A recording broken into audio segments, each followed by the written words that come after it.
അങ്ങനെ സുഹൃത്തുക്കളെ അതാ നേരം പരപര വിളിക്കുന്നു. നമ്മൾ ബാസിലിനെ ലക്ഷ്യമാക്കിയ ബോർഡെടുത്തേ പിന്നെ കിട്ടിയോ പിന്നെ അങ്ങനെ വിജയകരമായി മിസ്റ്റർ സുജിൻ ടോണി. ഒരു കറുത്ത രണ്ടമുഖം ഒന്നും കാണുന്നില്ല. നിനക്ക് ആ ഒന്ന് ചിരിച്ചൂടെ? ആ പല്ലിന്റെ പട്ടങ്ങനെ കണ്ടൂടെ? എവിടെ എത്തിയോ?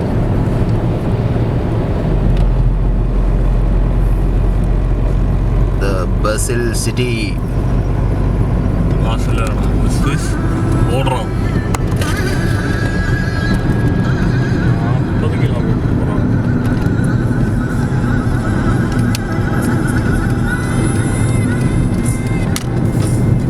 മുഴുവൻ സമയവും എണീറ്റിരുന്ന് നമ്മളോട് വളരെയധികം സഹായിച്ച രണ്ട് മഹാന്മാർ.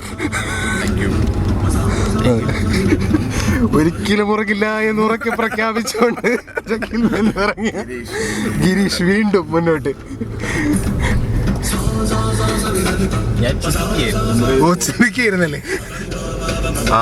ബോർഡർ